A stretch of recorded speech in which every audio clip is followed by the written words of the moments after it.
muchas veces, pero no llegan a estar bien. Llegan a, bueno, sobrevivir con muy poquita calidad de vida. ¿Qué ocurre? Bueno, pues yo, como una terapeuta joven con poca experiencia, hago unos planes de seguridad según ¿no? Pues lo que se supone que hay que hacer y me encuentro con los primeros problemas. Porque cuando las pacientes y los pacientes empiezan a hacerme caso y piden ayuda antes de pasar a la acción y complicar las cosas, pues claro, van a urgencias y depende mucho de la persona que esté y de la formación que tenga y del interés que tenga, pues entonces, si escuchan, intentan entender qué pasa, pues hay una contención bastante simple, que se puede contener bastante bien, pero si se atiende a la persona desde, bueno, ahí viene, a ver qué pasa hoy, ya la actitud es totalmente diferente. Entonces, ¿qué ocurría con las pacientes y los pacientes? Hice lo que me dijiste, no lo voy a volver a hacer. O se intentaban matar, se autolesionaban, bueno, o salían con una sensación de que nada funcionaba. Entonces, bueno, esto hace que yo me replantee las cosas. También es cierto que las urgencias no deberían estar para esto, ¿no? Que tenemos que encontrar una manera de poder trabajar con las personas que tienen trastorno límite de personalidad para que puedan gestionar mejor, que no tengan que ir a urgencias. Esto también era una falta de experiencia por mi parte. De hecho, esto no lo pautamos, salvo excepciones y situaciones muy críticas. Lo que intentamos es que la persona sepa, aprenda a regular la situación y los familiares. ¿Qué ocurría con los familiares? Bueno, los primeros problemas que también me encuentro en la intervención individual es que si no atiendo a estas familias, tengo un montón de interferencias. ¿Por qué? ¿Porque quieren fastidiar la terapia? ¿Porque quieren complicármelo? No, porque realmente tienen cosas que decir que es su perspectiva, su visión, su convivencia. Entonces, bueno, pues estaban muy frustrados, muy frustradas, con muchísima abrumación, con mucho desborde, con mucho miedo, desesperados, con mucha culpa, la sensación de que siempre se les culpaba, con una sensación de que no se les hace caso y enfadados y enfadadas. ¿Qué ocurre con los familiares cuando están así? Pues entonces van pidiendo ayuda de una manera que genera rechazo. Y esto tampoco ayuda a conseguir cosas, ¿no? Entonces, bueno, ¿qué intento hacer yo cuando estoy ahí? Porque me veo eso, trabajando con familiares, no pudiendo atender a los pacientes y a las pacientes. Pues intento hacer pues, una página web poniendo información, ¿no? Traduzco algunas cosillas que había en inglés, lo voy poniendo ahí y empiezo pues eso, a colaborar con algunas jornadas de asociaciones y ya empezamos a, bueno, pues ya empiezo a hacer intervenciones más desde la perspectiva del trabajo familiar y desde una perspectiva sistémica también. Bien, lo primero, la primera oportunidad que yo tengo con una persona que me dice ¿en qué os podemos ayudar? Traducir un libro. Claro, yo lo único que se me ocurre. Y se traduce dejar de andar sobre cáscaras de huevo, que bueno, pues tiene sus cosas, que tiene muchas cosas positivas y otras pues que a veces no llegan tan bien a las personas afectadas, ¿no? Pero tenía herramientas, alguna información que iba bien. Después os pongo esto aquí, que son, bueno, los formatos antiguos, no voy a poner todas las publicaciones ni nada así, pero esto es como, voy a comentar el cambio. Entonces, con Diamantes en Bruto, ¿qué intento hacer yo? Bueno, intento hacer un manual muy simple con información para todos los públicos, pacientes, familiares, personas que no tienen formación y, sobre todo, lo más importante para mí es el título, es intentar desmitificar y una visión más positiva. Creo que ayuda mucho manipuladores, no sé qué, y todo este tipo de cosas que espero que cada vez se digan menos. ¿Qué ocurre? Bueno, pues que vamos ampliando el equipo. En el 2004 pues ya abrimos un centro en Coruña, en la ciudad, yo estoy, ya os digo, en un pueblo que es donde vivo. Estamos 5 psicólogos y de estos 5 psicólogos hay 3 terapeutas familiares sistémicos y seguimos haciendo colaboraciones con psiquiatría porque no tenemos psiquiatra propio o propia y trabajando con asociaciones. Claro, las primeras propuestas, ¿cuáles son? Sesiones conjuntas. No os voy a contar porque no tengo tiempo. Un horror. O sea, ¿qué no hacer? Podría estar hablando horas aquí. ¿Y por qué no hacer sesiones conjuntas al principio con algunos pacientes, con algunas familias? Porque quieren expresar, pero está todo tan contaminado y tan complejo que es muy difícil. Se puede gestionar, pero a un coste demasiado alto. Entonces, bueno, un ejemplo. Una chica sale de la sesión, piensa que todo ha ido bien, van en la autopista, se tira en marcha. ¿No? ¿Por qué? Porque sale y en el coche le empiezan a decir, ¿cómo dices eso? No. Y al revés, ¿no? Entonces, bueno, pues os comento cómo hemos llegado a la estructura. Sí que empezamos a hacer esta intervención individual, familiar, lo crucial y grupal. Y en el 2004, pues aquí hago la primera presentación. Yo jamás pensé hablar en público. Soy una persona que soy bastante más de ponerme atrás, escuchar, me encanta. Pero aquí mi colega, amigo y uno de mis mentores, Vicente Rubio, como que me empuja y no me da opción. Me dice, sí que cuenta esto que estás haciendo. Bien. En el 2006, son 2 años después, ya estamos varios, la primera presentación sobre la importancia del papel de la familia.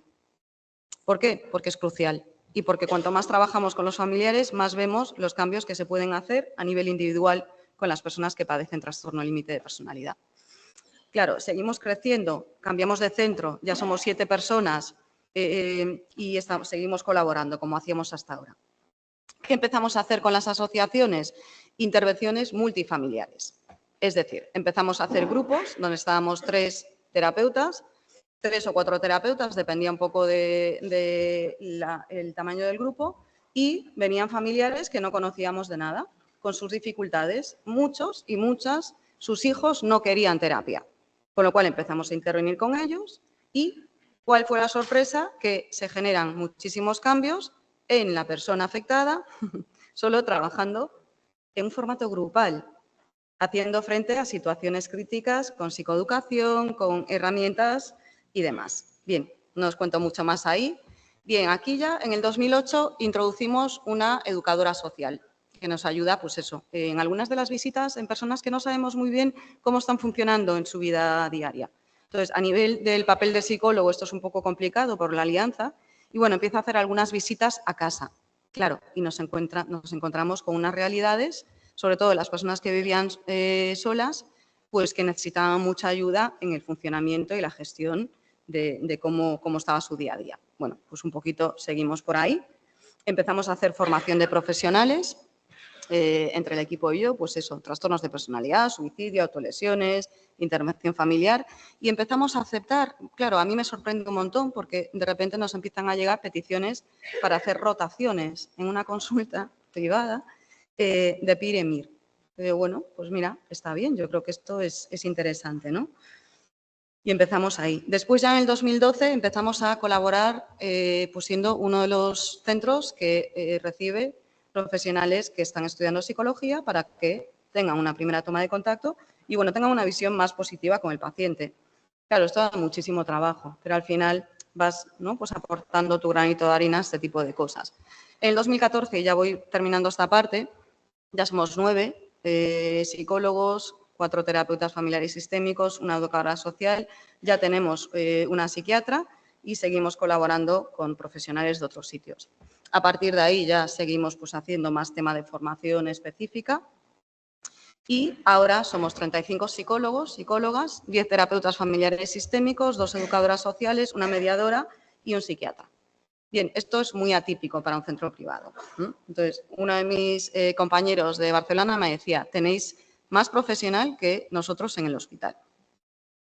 Bien, la estructura de trabajo. Os cuento un poquito cómo lo hemos ido desarrollando desde que nos encontramos muchas dificultades. Desde el principio trabajamos 2 terapeutas. Ya sé que esto es ideal, no se puede hacer en todos los sitios, pero bueno, a veces se podría hacer, habría que ver cómo, ¿no? Que solemos entrar en salas separadas, el mismo momento, bueno, una persona con la paciente identificada y una persona con los familiares. Y lo que hacemos es hacer una pausa, intercambiar pues, un poco lo que surge. Esta perspectiva de tener por separado no es porque, a ver, si nosotros empezamos todo conjunto y después separamos a las familias que tienen más dificultades, esto da un mensaje muy negativo.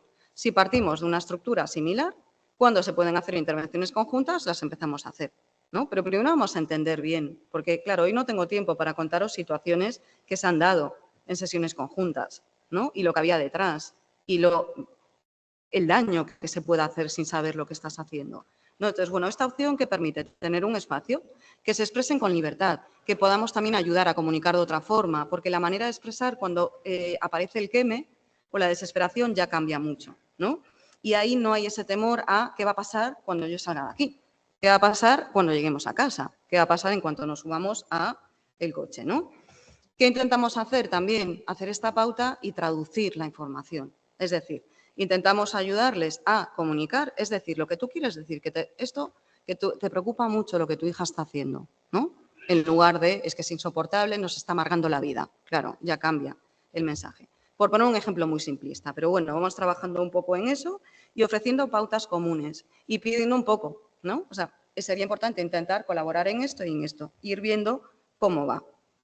Otra parte importante dentro del equipo es la supervisión, porque es un ingrediente esencial. Entonces, sin supervisión, trabajando en aislamiento, no va a ir bien. Aunque una persona sienta que sabe muchísimo. Esto es un problema, de hecho lo voy a comentar después. ¿Qué hemos ido haciendo con el tiempo para supervisar? Bueno, tenemos un espejo unidireccional en 2 de los centros ahora. Antes había un circuito cerrado porque, bueno, pues con una cámara para intentar también tener esta posibilidad. Si no, grabábamos sesiones y también hacemos pues ecoterapia. Comentábamos ayer en la cena, ¿no?, que yo los miércoles tengo la agenda, que es cuando más suelo estar en la consulta, pueden estar citados mis pacientes o pacientes del equipo. Entonces, me es igual. Yo les digo, citar ahí si hay alguna dificultad y me decís si queréis que haga yo la sesión, si la hacéis vosotros, si yo os reviso o si entramos en coterapia.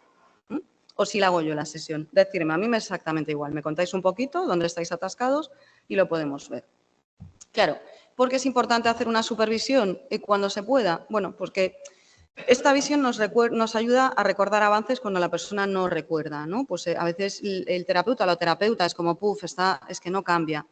Claro, yo esta semana le decía a una chica, no cambia, pero ¿hace cuánto que no estáis que no va a urgencias? ¿Hace cuánto que no se autolesiona? Bueno, eso sí, claro, pero es que ¿dónde empezamos? A ver, hay cambios que son más lentos, porque son los finales. Los del principio son más fáciles de ver, ¿no?, si hay buena alianza.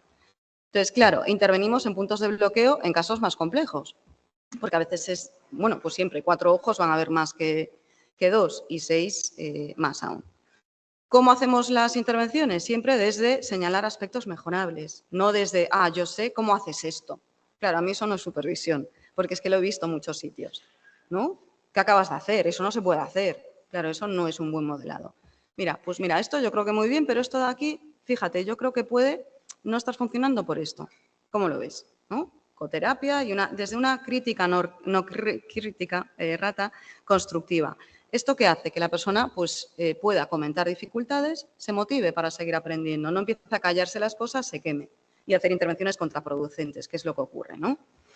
Claro, ¿qué hemos empezado a hacer? Pues también supervisión de casos por los terapeutas más veteranos, que llevan más años en el equipo. Y también tenemos supervisiones con expertos externos, porque a mí lo que me gusta es que no sea la única persona que da una visión de lo que se puede hacer. Creo que es súper enriquecedor aprender de otras personas y esto bueno, pues nos ayuda a tener esta visión de qué es lo que se está haciendo y qué opciones tenemos, que siempre hay muchas. Y claro, también tenemos supervisión de casos individuales cuando es necesario. Y aquí ya lo podemos hacer por temáticas, ¿no? Pues eso, por el tipo de dificultad, áreas, pues no es lo mismo trabajar con niños pequeñitos, niñas pequeñitas, adolescentes, adultos. O después ya, pues tema más de narcisismo, suicidio, defensas, etcétera. Bien. Claro, la formación también la hemos empezado a hacer desde... Mi objetivo es, cuando veo algo, escucho algo que me resulta novedoso, pues intento organizar una formación para el equipo. Y se invita a personas de fuera, ¿no? Y desde ahí pues vamos también haciendo una actualización constante, con reuniones y también intentamos hacer reuniones más de team building, ¿no?, de puesto que se llama ahora, fuera del contexto. ¿Cuáles son los ingredientes esenciales de esto? Bueno, pues estamos haciendo un reciclaje continuo, ¿no? Esto nos permite tener una formación actualizada, supervisarnos, coordinarnos, tener una estructura, una cohesión. Y es un trabajo en equipo y un autocuidado, porque esto al final es un cuidado, evita un queme, ¿no?, que suele haber bastante. ¿Qué recomendaría yo evitar? Y paro con esta parte y hablamos de la intervención. Bueno, yo creo que el narcisismo, vamos, se tiene que trabajar. Si alguien detecta que tiene rasgos narcisistas, pues los tiene que trabajar. Porque si no lo detecta, esto va a ser un problema para todas las personas con las que conviven y, sobre todo, en este campo. Entonces, claro, si tenemos en el equipo una persona que piensa que lo sabe todo, que esto es un problema. ¿Por qué? Porque nunca hay una apertura a que puede estar no funcionando, ¿no? Siempre está todo puesto en el paciente, la familia y el resto de terapeutas que son unos ineptos y no saben hacer las cosas bien. Esto es un problema. Claro, creerse la única persona que pueda ayudar a los pacientes, cuidado con esto. Si nos encontramos pensando, uy, ¿y si no, quién la puede ver? Pues muchas personas en el mundo. Esperemos, porque si no, esto sería un problema. Y también tenemos ya otra parte más de fantasías de rescate. Esto, claro, es súper contraproducente, porque ahí en lugar de creer en el paciente, en la paciente, en los familiares y en lo que pueden hacer, estamos de rescatadores. Llamarme a mí que yo resuelvo. Claro, esto es lo peor y en trastorno límite, vamos, lo peor que se puede hacer. La competitividad no sana. Yo creo que está bien ser competitivos con uno mismo, ¿no? Con nosotros mismos, porque nos ayuda, pues eso, a mejorar nuestro trabajo, conocimientos. Pero el momento que estamos, en lugar de tener un equipo de trabajo, se está compitiendo a ver quién destaca más y todo esto, eso quema. Esto al final es algo que un equipo, alguien narcisista no dura, vamos, dura una semana como mucho. Si cuela, ¿no? Ya al principio, porque... Bien, la falta de confianza. Esto es muy importante, poder pedir ayuda. Pero claro, para eso es importante que la persona pueda escuchar, ¿no? Que no le digan, ostras, ¿y cómo has hecho esto? Bueno, vamos a ver, perfecto, qué bien que me lo puedas decir. Entonces, ¿cuál es la situación? ¿Cuándo empezó? Vamos, ¿no? Y dificultades para confiar en otras personas del equipo. También, si tenemos estos mini grupos de quejas en lugares de reuniones, eso solo contamina, ¿no? Entonces, bueno, nada, yo creo que tenemos que trabajar como profesionales y adultos y tener como prioridad la atención a las personas que atendemos. Entonces, ¿qué es importante también? El autocuidado, evidentemente. No se puede solo trabajar. Claro, se nos puede dar muy bien nuestro trabajo, pero tenemos que tener vida personal, ¿no? Pues eso, nuestra familia, amistades, límites sanos. Por esto, además, es lo que necesitan los pacientes límite. Sin límites sanos, que se le pueda decir no y que entiendan por qué, ¿no? Claro, hay muchas maneras de decir no. Y prestar atención a lo que necesitamos, tener tiempo de desconexión, de descanso, de disfrute y, bueno, si hay temas personales, pues resolverlos, ¿no? Que si hay un terapeuta que no trabaja sus propias dificultades, se le van a activar cosas. Bien, solo os pongo algunas fotos. Aquí estamos, no es que nos encanten, pero salimos ahí, veis las edades. Los pilares del equipo pues están principalmente aquí, personas que llevan conmigo desde el 2004 y que siguen ayudando muchísimo con el resto del equipo. Desde el 2008 hay otras personas que también siguen en el equipo, que son pilares esenciales. Tenéis a Paula aquí, que está ayudando siempre con todas las incorporaciones. Vamos creciendo y creciendo. Bien. Ahora vamos a hablar del modelo integrador. Ahí es como llegamos a este tipo de trabajo. ¿Vale? Entonces, claro, tenemos mucha formación de modelos que trabajan con trastornos de personalidad, pero sí que tenemos un modelo más tipo integrador.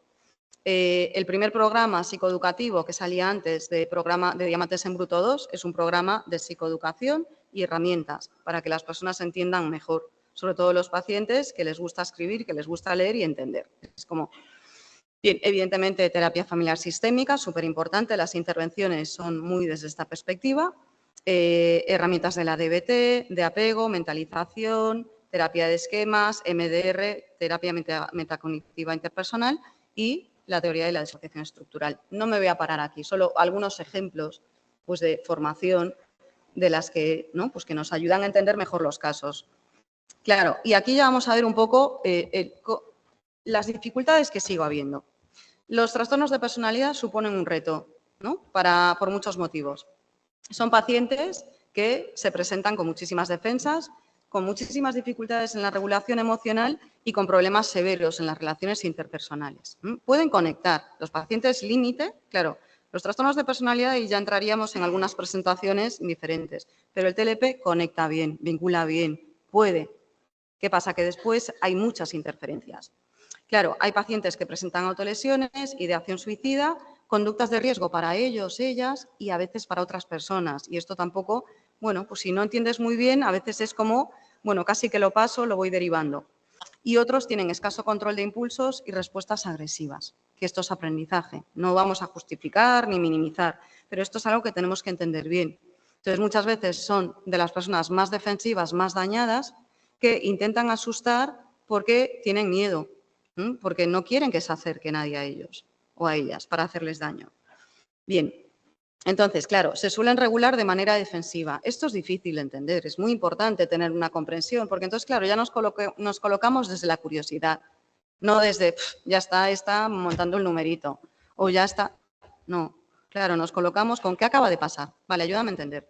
El otro día, bien, acabaste como una paciente que acabó enredada a un cable de alta tensión y casi se electrocuta, ¿no? Entonces yo estoy intentando explorar lo que ha ocurrido y estoy intentando, claro, ayudarla a entender en qué momento empieza a descontrolarse la situación y ver otras opciones, ¿no? Claro, no se me ocurre decirle, pero ¿cómo acabas haciendo esto? ¿No? Pero ¿sabes lo que podía haber pasado? Claro que lo sabe. A ver, una vez que ha pasado la crisis, ¿cómo no va a saber, no? Y más con toda la intervención que tuvieron que hacer pues los servicios de emergencias.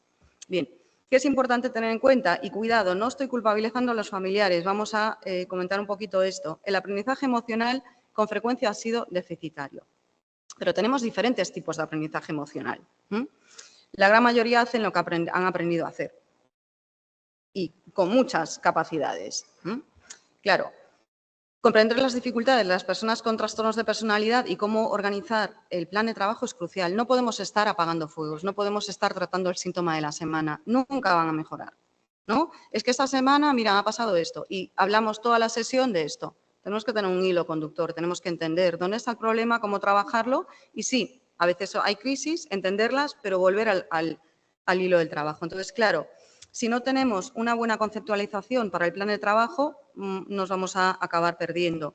Y la falta de organización y la pérdida de perspectiva en torno a los objetivos es uno de los problemas principales. Los objetivos son cruciales. ¿Cómo voy de tiempo? Ah, bueno, no tan mal. Bien. Entonces, claro, para un tratamiento eficaz es importante. Sobre todo, los síntomas son información sobre algo más importante. El síntoma no es lo que vamos a tratar. Tratar el síntoma nunca va a ser la solución. Evidentemente puede haber excepciones, pero generalmente el síntoma es algo que ha aparecido en algún momento que tiene una función, la mayor parte de los casos. Entonces, tenemos que adaptar las intervenciones al momento y a la capacidad, porque no todas las personas tienen la misma capacidad, los mismos recursos, pero sobre todo depende del momento y de lo activados o activadas que estén emocionalmente. Tenemos que entender la problemática de cada caso, porque a veces solo se puede comprender desde la perspectiva de apego y trauma. Y vamos a hablar un poquito de esto, ¿sí? ¿Por qué hablar de trabajo con trauma en los trastornos de personalidad? Pues mirar, yo llevo trabajando desde el 1998. Algunos pacientes avanzaban mucho, pero no llegaban a tener una buena calidad de vida. Para mí eso no es suficiente como terapeuta, ¿no? Tienen que hacer un esfuerzo tan grande para poder mantenerse estables que yo creo que esto no es buena calidad de vida. ¿Qué ocurría con muchas de las personas que no acababan de estar bien? Pues que había una parte de trauma sin detectar, sin resolver, sin tratar. Y entonces son los disparadores de las conductas desproporcionadas que no se entienden a veces. Aquí tenemos unos datos, es una diapositiva súper antigua, la dejo a propósito, porque esto es desde hace 10 años.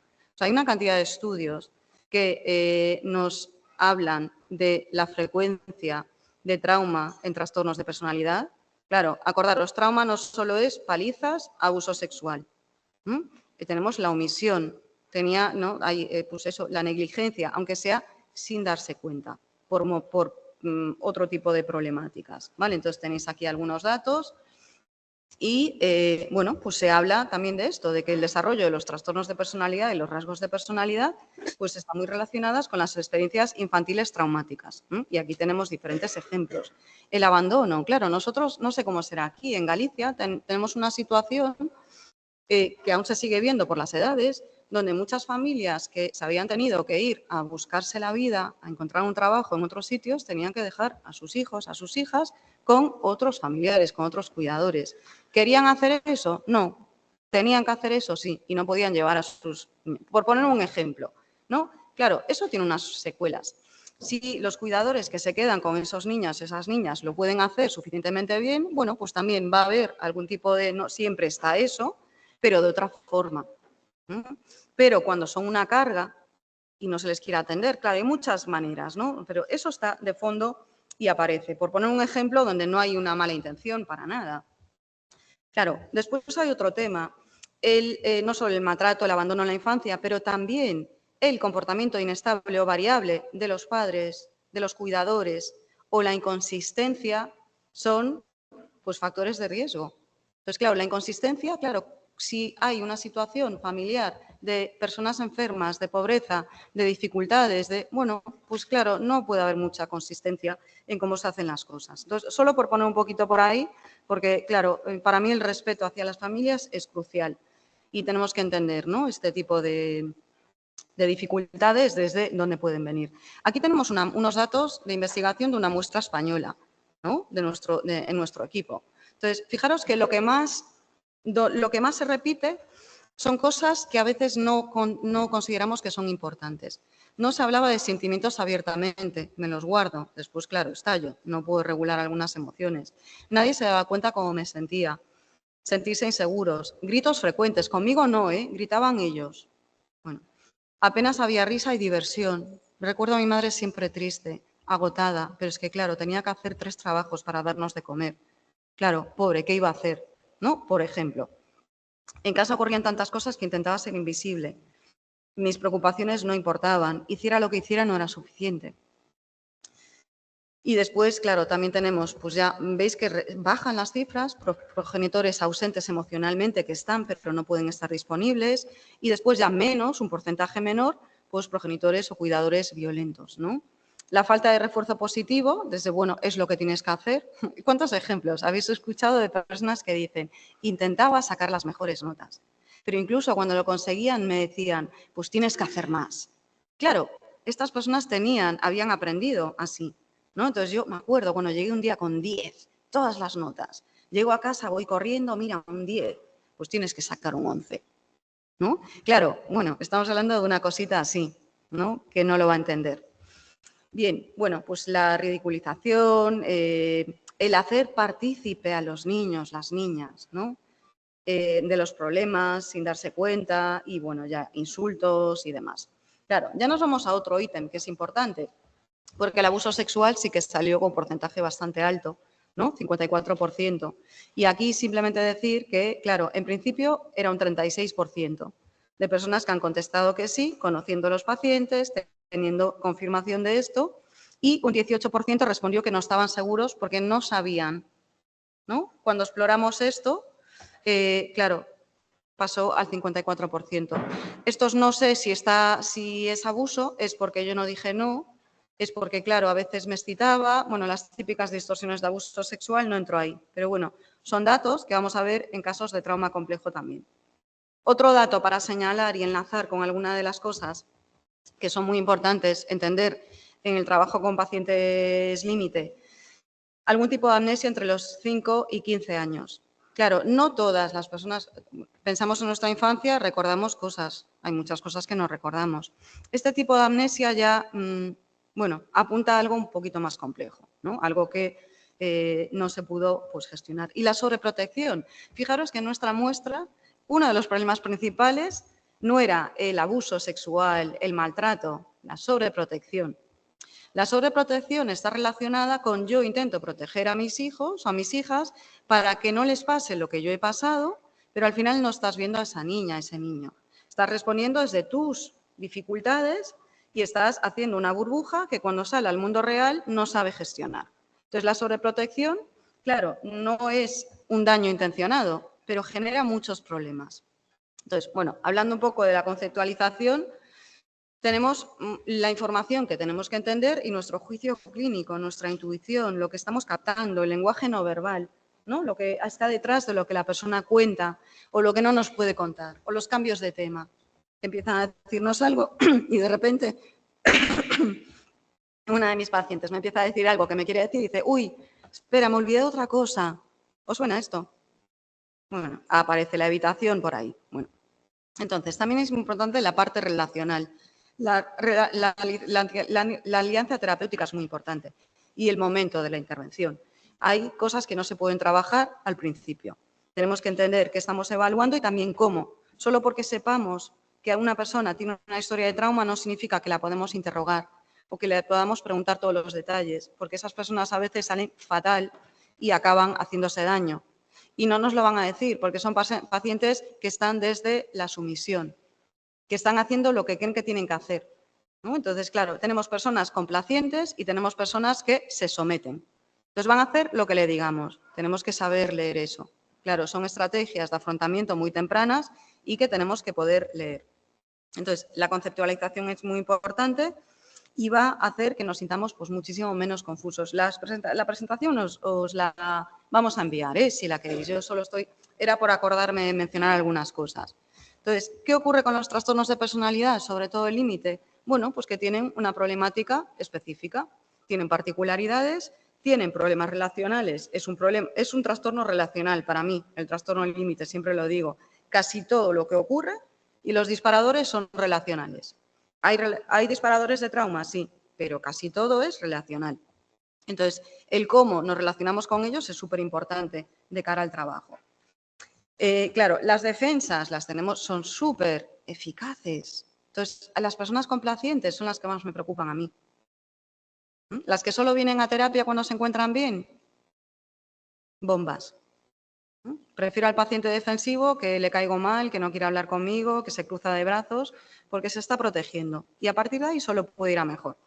Pero la persona que viene pues desde solo ahí, ¿no? Y que cuando está mal no quiere porque, uy, no me puedes ver así, es una persona que acaba haciendo una conducta, ¿no? Pues una de mis pacientes, de repente se tira por la ventana sin tener ideación suicida, porque no sabe qué hacer. Claro, pues es un perfil súper complaciente, todo siempre está muy bien y de repente aparece esto y acaba en una silla de ruedas. Bueno, pues súper importante tener en cuenta. Claro, en la otra diapositiva creo que mencionaba algo aquí de la disociación, es que lo fui acortando, ¿no? Bien, los trastornos disociativos, ¿vale? ¿Por qué hablo de esto aquí en TLP? Bueno, pues porque llevo desde el 98 trabajando con pacientes límite y vamos a comentar una serie de datos que para muchas personas serán conocidas, pero para otros no tanto. Entonces, claro, ¿qué ocurre? Bueno, pues que los síntomas disociativos forman parte de la historia biográfica de muchos pacientes con trastorno límite de la personalidad, pero no siempre se identifican, porque además es eso, los síntomas disociativos están ahí para protegerse y que nadie se dé cuenta, ¿no? Entre otras cosas. Entonces, claro, ¿qué ocurre? Es uno de los criterios diagnósticos que se incluye más tarde en las clasificaciones. Entonces, hasta el DSM-4 no se incluyen los síntomas paranoides y disociativos. Con lo cual, si tenemos una visión de hace un montón de tiempo, ni siquiera tenemos el interés por entender de dónde viene esto. Porque, claro, en este criterio son síntomas paranoides, pero síntomas disociativos graves. Entonces, claro, tampoco se menciona el diagnóstico diferencial. Esto no nos ayuda demasiado. Tampoco es que las clasificaciones sea lo que nos va a ayudar a entenderlo todo, porque al final es para tener un lenguaje común, pero es importante tener en cuenta que el 60% de los pacientes con TLP tienen un diagnóstico de trastorno disociativo concurrente. 60%. Claro, no es un 5, no es un 4, no es un 10. Y que diversos estudios muestran datos similares. Claro, también vamos a ver que lo que ha ocurrido aquí es básicamente, tenéis aquí unas referencias, los investigadores del campo de trastornos de personalidad empiezan a pasar escalas para evaluar la disociación y empiezan a ver que hay muchísimos trastornos disociativos. Y al revés, ¿no? Pues los investigadores del campo de disociación empiezan a pasar entrevistas de trastornos de personalidad. ¡Uy, qué sorpresa! Pues también hay muchos, sobre todo TLP, comórbidos. Entonces, esto lo tenemos que tener en cuenta porque cambia radicalmente la intervención que vamos a hacer. Entonces, bueno, además, ¿qué se sabe de la investigación? Que cuando hay ambos diagnósticos, el pronóstico es muchísimo peor. ¿Por qué? ¿Porque no se pueda tratar? No, porque no se entiende. Porque se está tratando un TLP con unas herramientas que están pensadas para pacientes que no tienen síntomas disociativos relevantes. Con lo cual, no vamos a estar haciendo intervenciones que a veces son muy contraproducentes. Entonces, bueno, aquí tenéis más datos un poco del porcentaje que hay con otro tipo de diagnósticos pues, más graves. El trastorno de identidad disociativo sería pues, el más grave en relación a los trastornos disociativos y vemos que hay estudios que también nos hablan de una correlación bastante importante. Entonces, bueno, ¿por qué comentar esto? Porque lo tenemos que identificar. Bien, después tenemos a Zanarini, que es una persona que lleva investigando un montón de tiempo, que examina a 290 pacientes límite, hace un screening, porque la DES no es un instrumento, es la escala de experiencias disociativas, no es un instrumento de diagnóstico, pero permite hacer un buen screening, ¿no? un primer filtro, para poder hacer una exploración más detallada. Entonces, ¿qué veía ella? Que los factores de riesgo para puntuaciones altas eran atención inconsistente por parte del cuidador principal, abusos sexuales por parte del cuidador principal, presenciar violencia sexual en la niñez, presenciar, o violación en la edad adulta. Bien, y esto hasta aquí, que íbamos bastante bien, ¿no? Pues ya estábamos haciendo intervenciones que nos ayudan a tratar personas con ambas problemáticas. Ahora aparece la pandemia, aparecen las redes y tenemos una nueva problemática. Entonces, claro, ahora tenemos lo que yo he llamado trastornos de identidad. No es un diagnóstico, no están en las clasificaciones, pero al final lo que estamos teniendo, lo que estamos viendo es muchas personas jóvenes, la mayoría, que se autodiagnostican y que, bueno, se agarran a la etiqueta diagnóstica, se la acaban creyendo y esto es un problemón. Entonces, aquí ya, si lo teníamos complejo antes, no imposible, complejo, hay un exceso de información en redes, problemas relacionados con salud mental graves, problemas personales planteados como algo guay, algo cool, ¿no? Ahora, de repente, tenemos una serie de vídeos sobre lo estupendo que es tener uno de los trastornos más graves, ¿no? Que es un trastorno de identidad disociativo, por ejemplo, que es una calidad de vida pues, bastante mala. Entonces, tenemos nuevas identidades aprendidas que les permiten sentir que encajan mejor, que son más aceptados, pero al final van invirtiendo un montón de energía ahí y no se trabaja, bueno, van empeorando.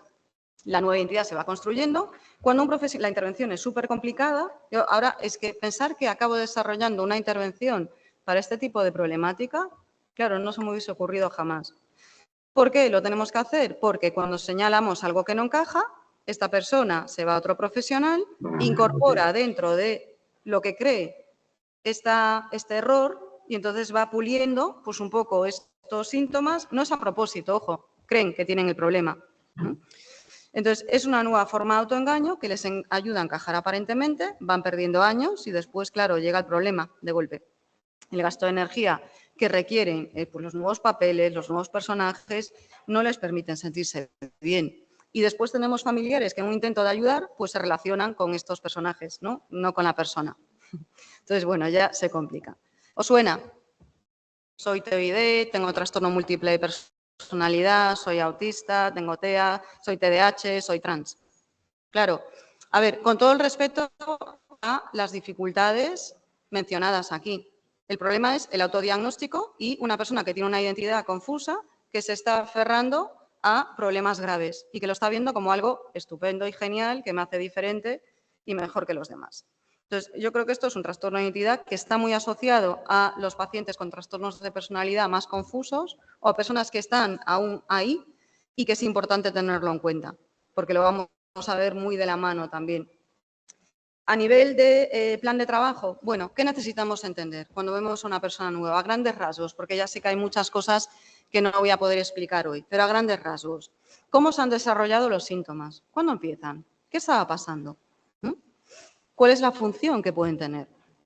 ¿Qué o quién mantiene los síntomas? Claro, aquí en los trastornos de personalidad, yo generalmente sería ¿qué mantienen los síntomas? Aquí, ¿quién? Con la mejor de las intenciones, pero familias que dejan de hacer su trabajo, que dejan de tener su vida, que se dedican, que viven por y para la persona. Claro, la intención es muy buena, pero esto tiene un coste emocional para esas familias tremendo. Y al final nunca va a ser suficiente, que es lo siguiente, ¿no? Entonces también tenemos que ver un poco quién mantiene los síntomas y también pueden ser profesionales, ojo, cuidado. Esto todo es desde, vamos a intentar tener curiosidad desde esto, o las amistades que van reforzando esto.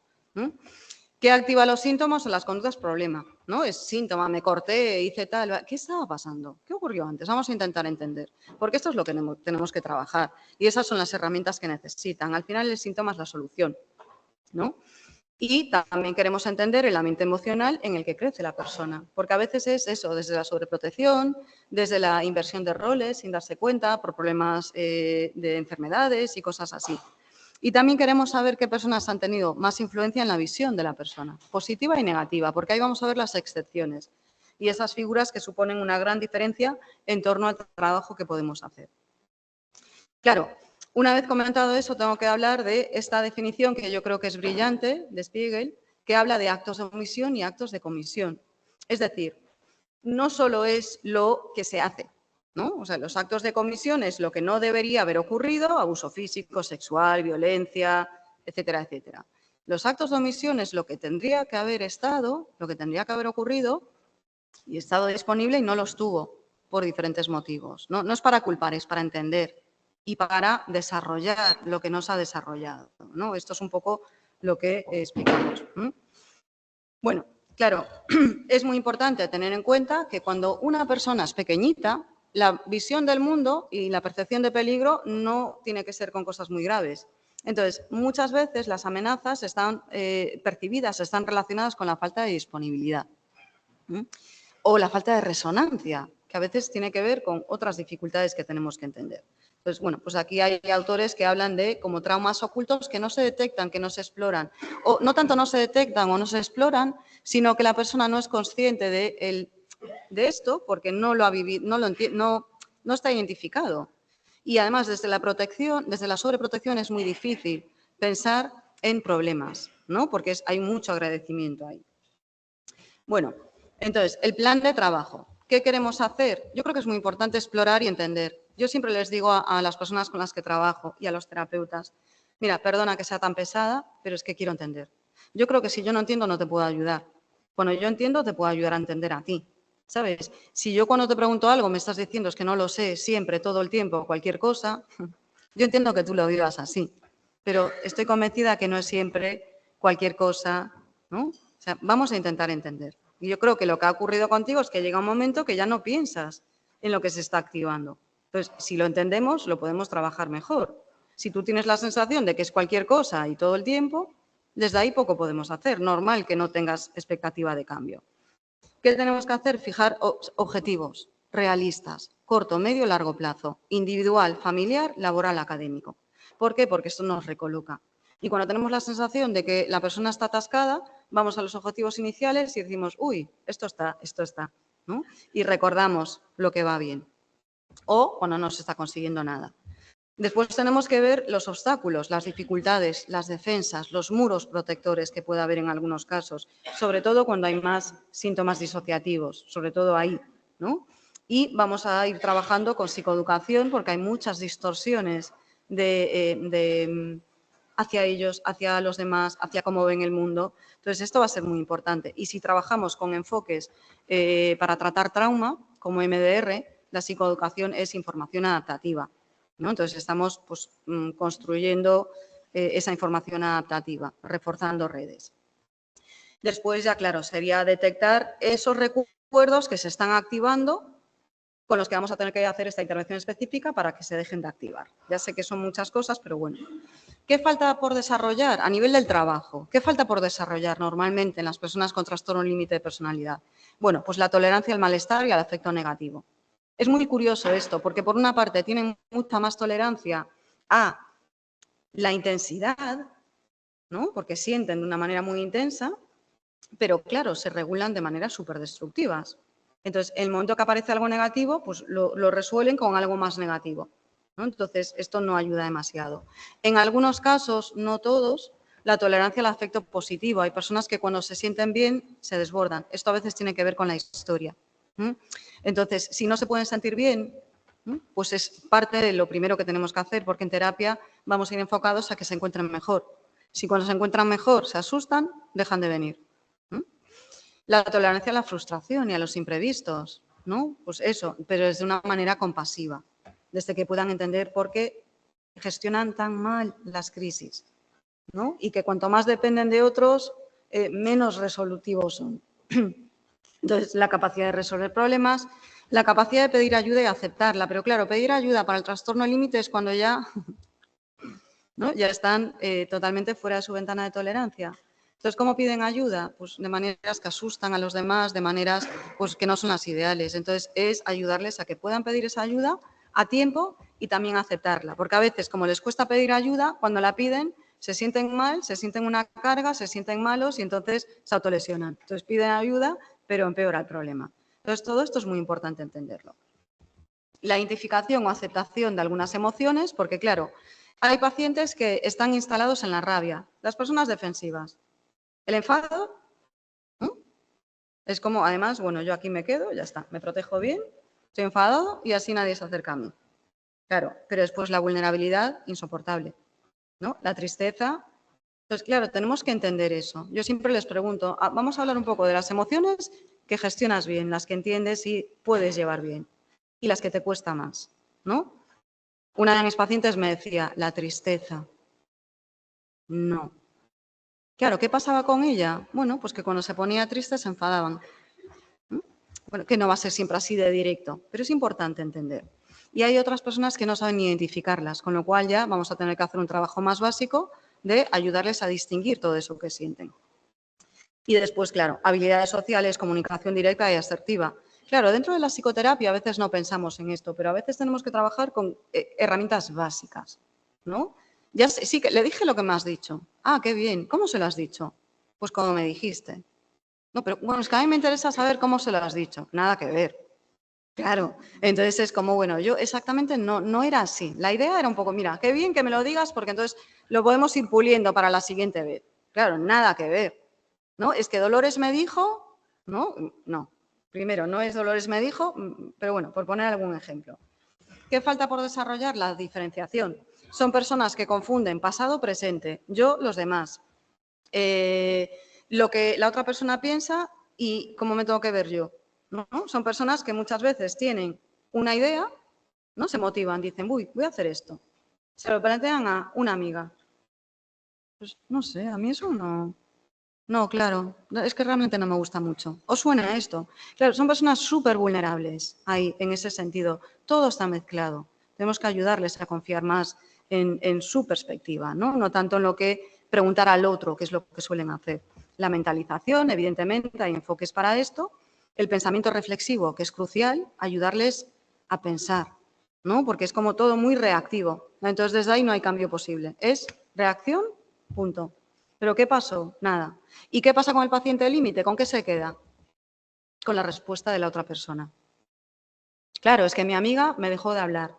Y todo, cómo llegan hasta ahí, todo eso es como que, ¿no?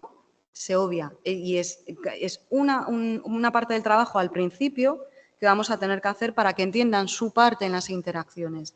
Lo mismo, desde la compasión, comprensión, para que lo puedan cambiar. Un plan de tratamiento, un esquema general, que puede servir para muchos casos. Bueno, en las primeras temas de contacto, evidentemente, genera un contexto suficientemente seguro. Con muchas personas límite esto es muy fácil, porque ya confían. Lo hablábamos en la cena ayer también. Confían demasiado pronto, esto es un problema. Entonces, cuidado con eso. Uno de los problemas de los pacientes límite, de las pacientes límite, es que cuando no están activados no son paranoides para nada, no tienen paranoia, no tienen suspicacia. Confían, ven a alguien que les trata bien y ya es una persona totalmente confiable. Y después hacen lo que una de mis pacientes llama striptease verbal. Claro, no tiene filtro. Alguien la trata bien y vomita, le cuenta todo y después se utiliza en su contra. Claro. Bien, vamos a tener que detectar las defensas para tomar nota e ir haciendo psicoeducación sobre esto y ver los aspectos relacionales. Explicar la forma de trabajo, súper importante, que la persona sepa a qué atenerse, qué esperamos, cómo funcionamos, ¿no?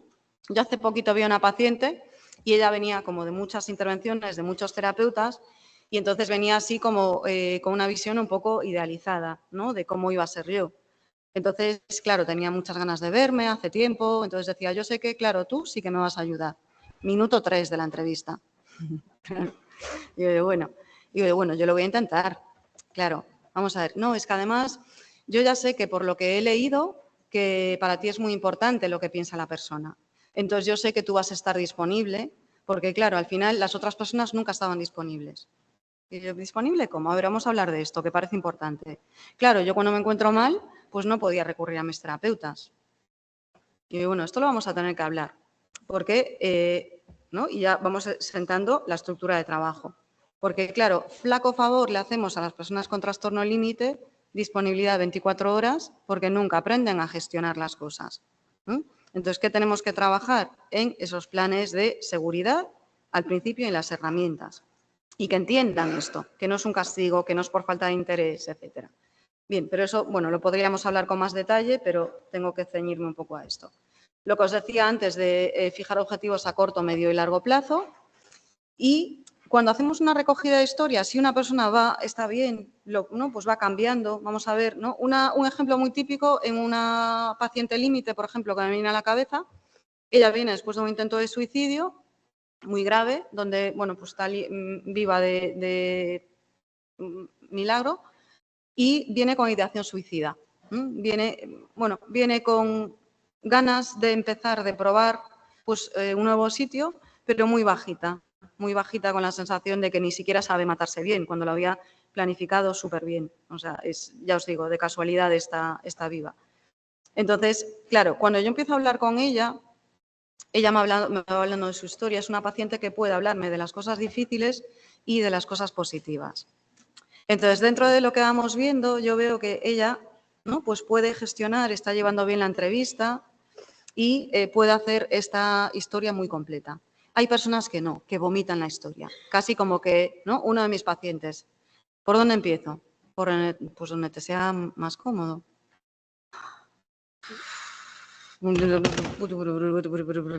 Espera. ¿Cómo estás contándome esto? Fatal. Vale, no, espera, vamos a intentar hablar de las dificultades que te traen aquí. Ya vamos a hablar de tu historia. Hay que graduar a veces con algunas personas, precisamente por esta sintomatología disociativa que vamos a ver en muchos de los casos. Entonces, siempre alternar recogida de historia con recursos, capacidades, fortalezas, excepciones. Esto va a ser muy importante porque nos da mucha información de lo que hay que desarrollar o lo que podemos empezar a trabajar.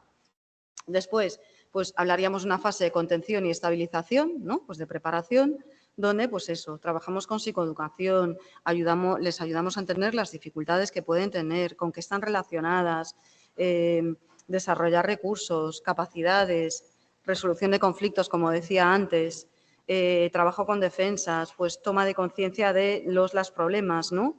Y la conexión.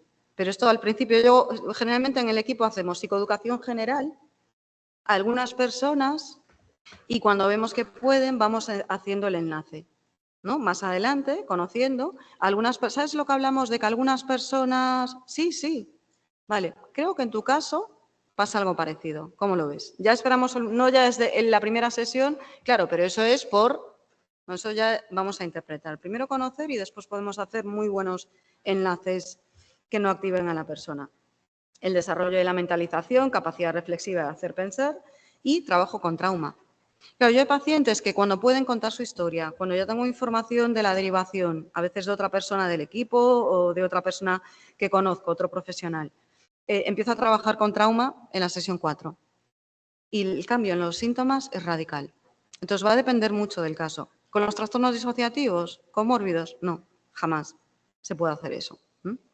Pero con los pacientes límites sin ese tipo de problemática, sí. Bien, esto nos lleva a qué hacer y qué no hacer. Entonces, claro, ¿qué os voy a comentar ahora? Pues sugerencias prácticas del 2004 y 20 años después. Vamos a ver, porque hay cosas que son como, lo comentábamos ayer, sentido común. Claro, podemos hacernos expertos en modelos, técnicas, si no utilizamos la base, nos olvidamos de lo más importante, al final pues las cosas no cambian. Entonces, aspectos básicos. Bueno, primero, tener formación. Es muy importante conocer las dificultades habituales a las que se enfrentan las personas con este diagnóstico. Evidentemente, siempre hay diferencias individuales. Lo más importante es la persona. Pero sí hay problemas comunes y es importante tenerlo en cuenta. Escuchar al paciente, a la paciente y a sus familiares porque son los únicos expertos en ellos. ¿Sí? A veces con confusión, a veces con distorsión, pero desde la escucha y la comprensión podemos ayudar, podemos entender mejor y ayudarles. Tenemos que ser optimistas, pero realistas, ¿vale? Esto de, claro, con pacientes con una historia muy complicada o con muchas dificultades para funcionar, cuando les decimos que van a poder mejorar muy pronto, ¿no? Le suena a, pero bueno, esta mujer no ha escuchado nada de lo que le acabo de decir, ¿no? Es como que, entonces, sí, optimismo, pero desde, yo sé que es difícil. Entiendo que no lo veas posible, pero bueno, fíjate, yo ahora como puedo decir, llevo más de 20 años trabajando con este tipo de problemática y las personas pueden mejorar mucho. Y por lo que tú me estás diciendo, yo creo que sí. Claro que no va a ser fácil y aún hay cosas que tenemos que entender, ¿no? Desde ahí lo pueden encajar mejor. Tenemos que ser muy pacientes. Yo he desarrollado la paciencia, no os podéis imaginar cuánto. No he nacido paciente, ¿no? Porque muchas personas me dicen, puf, es que eres tan paciente, yo puedo estar 20 minutos en silencio. Pero no desde reto, ¿eh? No desde, pues no te hablo hasta que tú me digas, no. Porque la persona lo necesita y tiene dificultades para mirarme, para expresar, ¿no? Entonces, bueno, tenemos que desarrollar mucha paciencia, que a veces ir un poquito más despacio es más rápido y sobre todo manejar la contratransferencia. Yo hacía sesiones de 2 horas. Yo he hecho sesiones de 2 horas y media. No he llegado a 3. Bueno, ¿era útil? No. Porque la siguiente vez va a ser más. ¿Conseguíamos mejorar cosas? No. O sea, esto es un poco desde el contagio. Entonces, siempre tener una estructura de trabajo, un tiempo, solo pueden integrar X en una sesión. Entonces, sí, saber que estamos trabajando, organizar bien el tiempo.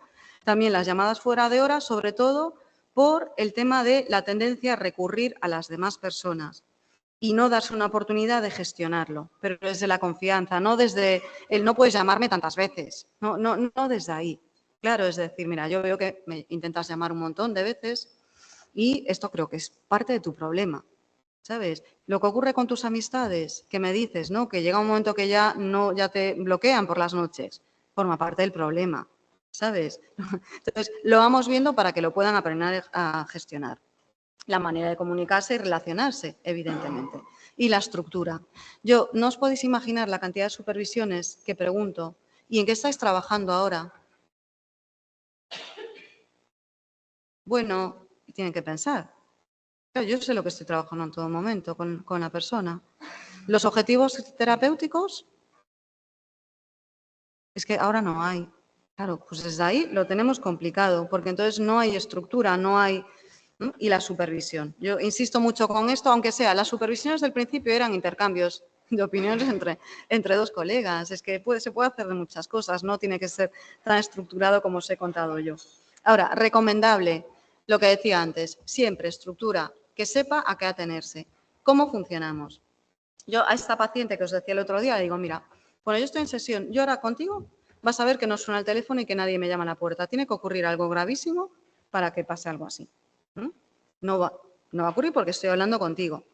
Si en algún momento tú tienes que llamar, hay otra persona, otro terapeuta, si yo estoy disponible yo te voy a contestar y te voy a devolver la llamada. Si yo no estoy disponible, otra persona lo va a hacer, ¿no? Entonces ya vamos desde esta estructura de equipo que los narcisistas no van a aceptar, pero los pacientes límite sí. Entonces, bueno, así saben a qué atenerse y se colocan mucho mejor, porque les da predictibilidad, seguridad. Entonces, siempre vamos a pedirles su opinión. Mira, a mí me parece esto, ¿cómo lo ves tú? Bien, bien. Ah, sí, ¿por qué? Claro, yo en esto soy muy de por qué. Bueno, porque lo dices tú. Digo, que a mí eso no me vale. ¿Por qué crees que lo digo yo? Entonces, cuando veo que entienden lo que estoy sugiriendo, desde ahí podemos ir mucho mejor y siempre con flexibilidad. Vamos a establecer objetivos con el paciente, la paciente y la familia sin sobreestimar ni infravalorar. Uno de los errores que yo creo que cometíamos al principio es dar por hecho que los familiares tienen que estar respondiendo mejor. Cuando llevas muchos años de queme, de malestar, necesitan ayuda. Entonces, tenemos que ver qué personas pueden hacer X, en qué, ¿no? Pues cómo podemos utilizar el mejor recurso de todos esos familiares que pueden estar implicados y en qué necesitan ayuda. Bien, ¿qué más? Bueno, vamos a dar información de forma gradual, porque la saturación de información al final es un problema, no lo acaban de entender. La información es para que entiendan mejor lo que les ocurre y qué pueden hacer para generar cambios. Y siempre adaptada a la persona. Dar información de más, de síntomas o problemas que ni siquiera tienen, no va a aportar absolutamente ningún beneficio, y menos en personas confusas. Entonces, así evitamos saturaciones. Yo me acuerdo, una de mis colegas me dijo, mira, yo le doy diamantes en bruto 2 a los pacientes. Y yo, Dios mío, por favor, no. Yo trabajo con mis pacientes para que no compren diamantes en bruto 2. Porque esto son sesiones para hacer con el terapeuta. El terapeuta va decidiendo o dando una unidad informativa. ¿Qué hacen los pacientes límite? Tú les das el manual y les dices, pero solo lee la sesión 7. Pacientes límite. ¿Qué van a hacer? ¿Qué ocurre cuando leen todo eso? ¿Se sienten mejor? No, porque no lo han integrado con el terapeuta. Entonces dicen, Dios mío, estoy fatal, esto no tiene solución, mira todo lo que tengo que trabajar, me tomo todas las pastillas que tiene la abuela ahí en el cajón. Claro, pues no. Recurrir a ejemplos que permitan asimilar información importante y siempre asegurándonos, porque yo creo que a veces, y ahí es donde el narcisismo también puede ser un problema, soltar, ¿no?, pues unas explicaciones estupendas, fantásticas, ¿qué está recibiendo la persona que está delante? ¿No? Entonces, esto es muy importante, ejemplos y que sea con esta persona. También realizar ejercicios que permitan llevar la teoría a la práctica, porque muchas personas comentan que sabe lo que falla. No, ¿cuántas personas os habrán dicho? Es que yo sé lo que hago mal, pero no puedo cambiar. Claro, bueno, pues vamos a intentar entender qué es lo que te lleva a eso. Y bueno, vamos a intentar hablar de otra forma. Lo que hago mal, yo creo que tampoco te ayuda demasiado. Lo que te gustaría mejorar, ¿cómo es esto? Claro, a ver, son pequeños detalles en el lenguaje que cambian grandes cosas, ¿no? Entonces, esto es muy importante. Vamos a entender desde la parte, desde lo que, cómo es la interacción, qué es lo que está trayendo problemas. Y siempre con recursos y estrategias para momentos críticos. Esto es muy importante, porque les tenemos que dar empoderamiento a los pacientes y a las familias. Si no, claro, al final es una sensación de, cuando hay una situación crítica nueva, de no saber qué hacer. Aspectos que valoran los pacientes y sus familiares, estos de los grupos y de los multigrupos, ¿no? Cosas que les preguntamos que eran importantes para ellos y para ellas y nos decían comprensión, empatía. Es que a veces esto es que no está. Tacto, te pueden decir las cosas, pero hay muchas maneras de decir las cosas. La calidez. A ver, llevamos 20 años así. O sea, mi hija está viva aquí de milagro. Por favor, ¿no? Calma. Independientemente de, ¿no?, pues todas estas cosas intensas que ocurren, seguridad, confianza, interés, que quiera entender, disposición, flexibilidad, respeto, coherencia, claridad, paciencia, estabilidad y constancia. ¿Qué os parece? ¿Es pedir mucho? Yo creo que no. Esto no es una persona pidiendo todo eso. Son ingredientes, cosas que nos dicen los familiares que son importantes. Son básicos, son cosas básicas, que nos olvidamos cuando nos quemamos, cuando no entendemos y cuando nos sentimos frustrados y entonces, bueno, pues al final nos deshacemos de los pacientes y los familiares. O cuando nos sentimos cuestionados, pues podemos aprender mucho de eso. ¿Qué valoran también? Bueno, pues que se aclaren sus dudas con respuestas concretas.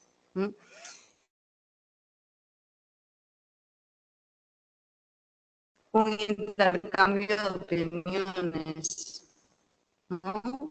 ¿Cómo lo ves? ¿Qué te parece? Es que eso es muy básico, no se hace muchas veces. Y para los pacientes MITE, ¿no? Es que para eso voy a pagarle, voy a un sitio privado y hablo con una pared. Pues para eso ya hablo yo sola en mi casa, ¿no? Claro que seguro que no fue todo el tiempo en silencio, pero bueno, eso es lo que más destaca. Las sugerencias prácticas, bueno, adaptarnos a la persona, recordar que son únicos, que su situación es única, no generalizar, no dar por hecho que intervenciones funcionan en muchos casos, tienen que funcionar en todos. Adaptar las técnicas al paciente, a la paciente. No intentar encajar al paciente en las técnicas. Esto lo comentó Enrique Echeburú a un congreso de trastornos de personalidad hace muchos años y me encantó. Y siempre que puedo lo menciono, porque me parece brillante. Básico, pero brillante. Bien, el ritmo. Vamos a tener que respetar las limitaciones y el ritmo de evolución. Hay personas que avanzan muy rápido, personas más lento. Y también a nivel familiar. Yo ahora estoy trabajando con una chica que les cuesta tanto a los familiares. Le cuesta tanto. Hay tantísimas interferencias. Yo creo que es de todos los años que llevo trabajando, el segundo caso donde yo tengo la sensación de que la familia sigue un manual de cómo provocar recaídas.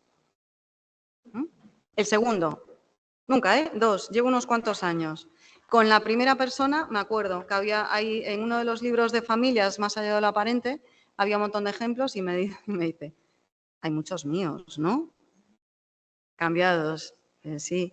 Me dice, puf, os lo he hecho pasar difícil. Claro, ahora está estupenda. Pero el trabajo, bueno, volviendo a esta chica. Claro, mi única manera de poder trabajar con ella es intentar ayudarle a ella a generar más autonomía y a explicarle que tenemos que ir entendiendo la dificultad que tienen sus padres que sabemos que la quieren, que la están intentando ayudar, que la traen a terapia, que siguen viniendo, que yo les caigo fatal, o sea, es una cosa que no les gustó nada. Ahora mejor, pero al principio nada. Y que esto, bueno, pues que en algún momento lo entenderemos. Que a medida que ella vaya avanzando, que es lo que quieren al final, las cosas van a ir cambiando. Entonces, claro, a veces pues tenemos que recolocarnos y tampoco no es personal, es un problema. Y aquí hay un problema que cada vez vamos entendiendo mejor. Bien, también cuidado con hacer ver algo que es muy obvio para nosotros. Volvemos a los pacientes más graves, a los que tienen más tema disociativo comórbido. Aunque veamos con claridad lo que ellos tendrían que hacer para mejorar la situación, no podemos olvidar eso, que nosotros estamos viendo la situación desde fuera, desde una perspectiva que no está contaminada por el contagio emocional, la desesperación y que pues les va a costar. Y después hay otros casos, esto que os decía, que hay personas que sabemos que hay una historia de trauma gravísima y que nos están dando una versión totalmente diferente, estupenda, que nos la dan por algo. Entonces, intentar hacerles ver, ¿no? Pues eso, me viene a la cabeza un ejemplo con familia acogida.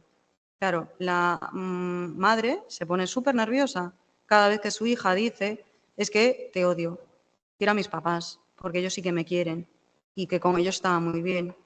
Claro, esta niña, eso, la vendían, la quemaban, le hacían de todo. Bueno, pues esta niña no puede saber eso hasta que tenga una seguridad, que sea una familia que siente que realmente está en un espacio seguro, donde ella va a poder ver la realidad. Pero por mucho que tal, intentaban hacerle ver la realidad, ¿qué hacía la niña? Pues se ponía agresiva, ¿no? Bueno, por poner un ejemplo que a lo mejor se puede entender más, son más sutiles a veces y más difíciles. Claro, necesitan tiempo para asimilar la información que le facilitamos, para cambiar de perspectiva. Entonces, lleva tiempo. No os canséis de decir lo mismo varias veces. Yo siempre digo, mi momento favorito en terapia es cuando al paciente le digo, le repito algo un montón de veces, ¿no? Y de repente, y nunca, ¿no? Lo escucha, pero no lo acaba de escuchar. Y un día viene y me dice, ¿sabes de qué me he dado cuenta? Y me dice lo que le llevo diciendo 500 veces, ¿no? Entonces, claro, ahí el narcisismo sería, claro, es lo que llevo intentando explicarte. Yo siempre les digo, jo, qué bien, ¿y cómo te has dado cuenta de esto? ¿No? Entonces, bueno, pues ya te cuentan, ¿no? A veces nos incluyen y muchas veces no, que es mejor porque es suyo, que es lo que cuenta al final, ¿no? Entonces, bueno, a veces nos olvidamos de las dificultades que supone hacer cambios, sobre todo para los familiares. Esto es muy complicado porque tienen que entender bien el cambio y cómo los límites a veces van a traer, los límites cuando se ponen tanto por parte del paciente como por parte de los familiares no van bien nunca. Cuando alguien pone un límite nuevo, la otra parte responde fatal, que no se mantienen. Cuando se pone un límite, al final las cosas van mucho mejor, pero es complicado. Cuidado con rescatar, y esto, claro, va para terapeutas y familiares. A veces, con la mejor de las intenciones, invalidamos al intentar rescatarlos, ¿no? Pues, por ejemplo, tranquila, no llores, ¿no? Vamos a intentar.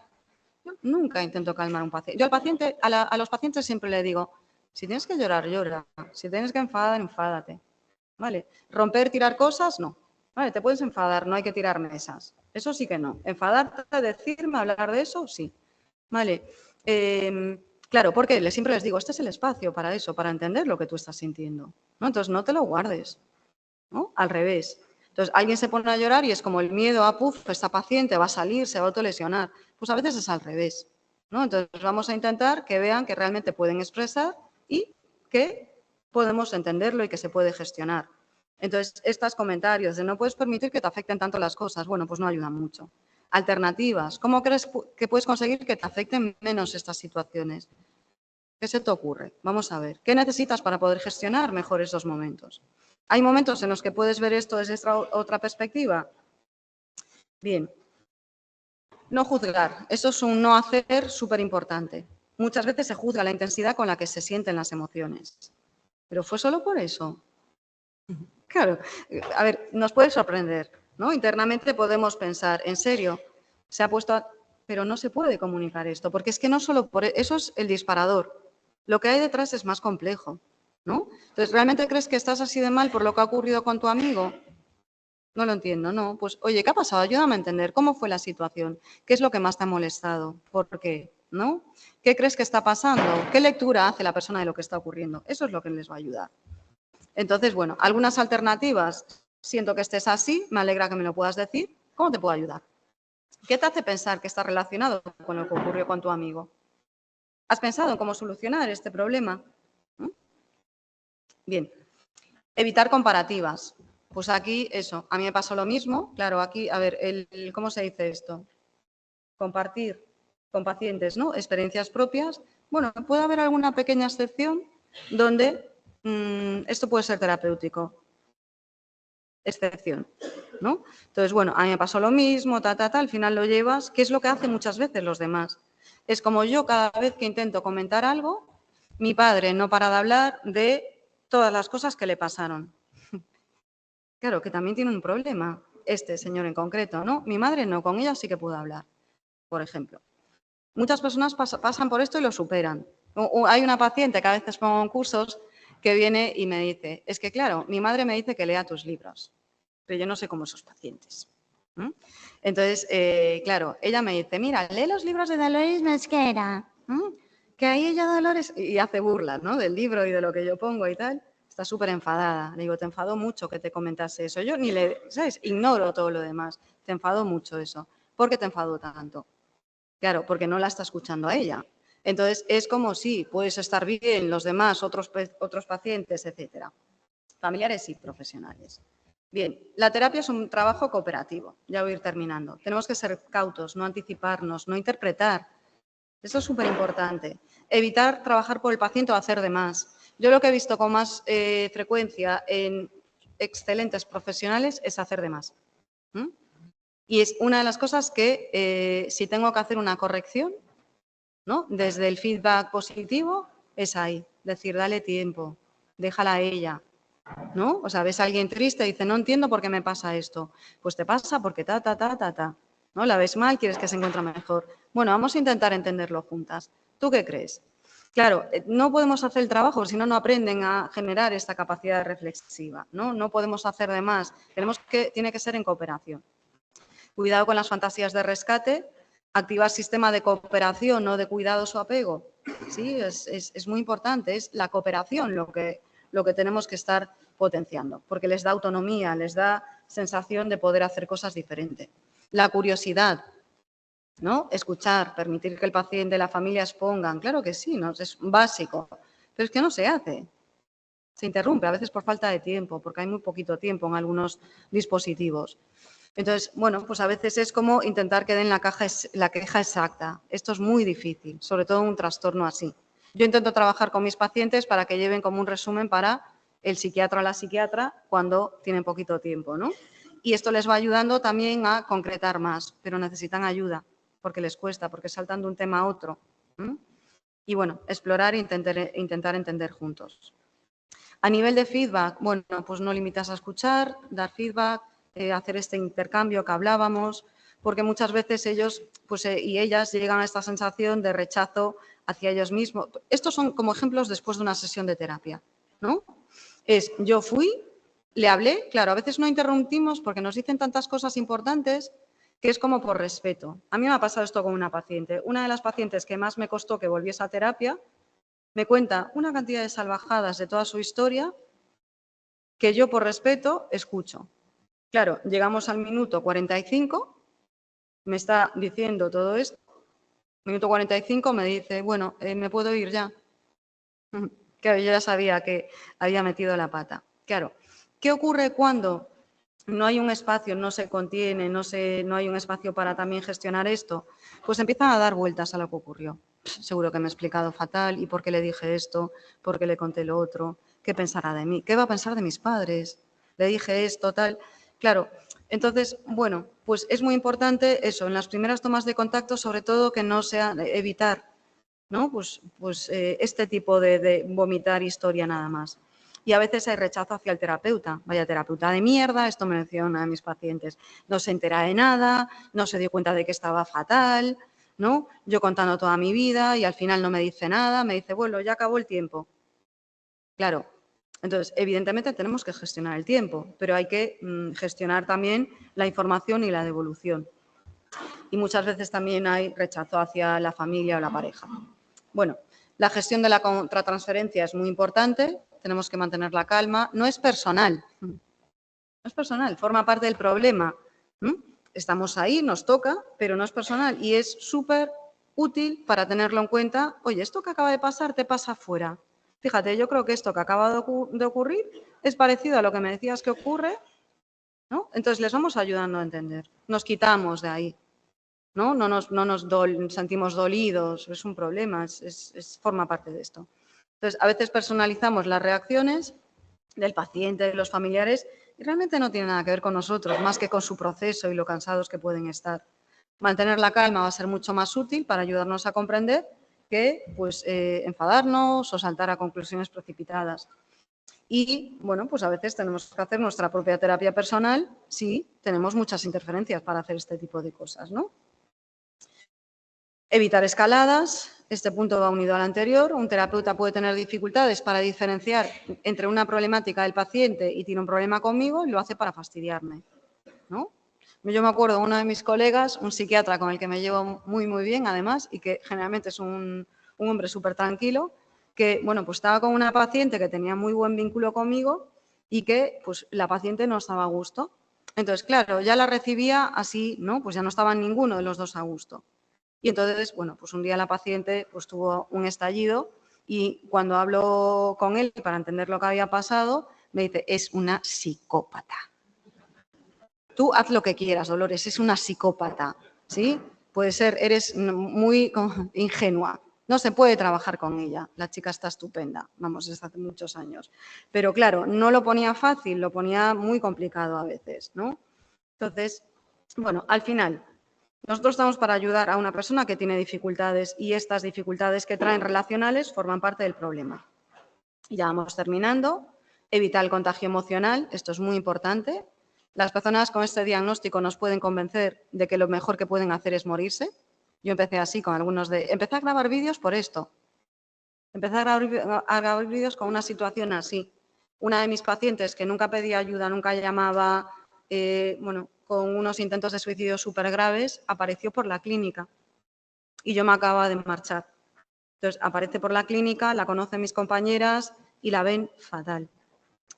Y se le ocurrió ir ahí, que en otros momentos... Entonces, mis compañeras me dicen, mira, ven, porque es que nos ha convencido a las dos, que es que normal que se quiera morir. Claro, el contagio emocional a veces interfiere. Una chica majísima, con muy poquito apoyo, muchas dificultades, ¿no? Y con muchos motivos para morir. Sí, era increíble que estuviese viva. Y sigue viva y estupenda. Bien.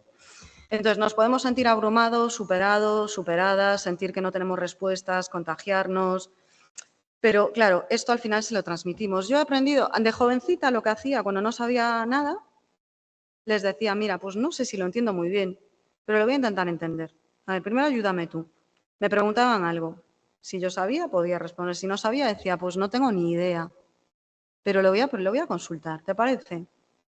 Se quedaban muchísimo más tranquilos. Los narcisistas no. Los pacientes límites sin rasgos narcisistas lo agradecen muchísimo. Claro, es que los confundimos a veces. Los narcisistas encubiertos son los que dan mala fama a los límites y andan por ahí pues generando estas contratransferencias y después las pagan los pacientes límite.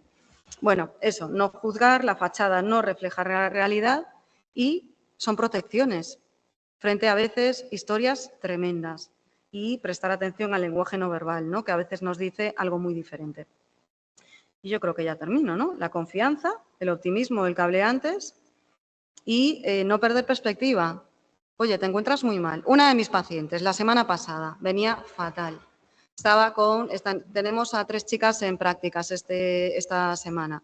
Entonces venía súper bajita, ¿no? Pues diciendo que eso, creía que prefería morirse, que iba a acabar igual que su madre, que se había suicidado y que no mejoraba.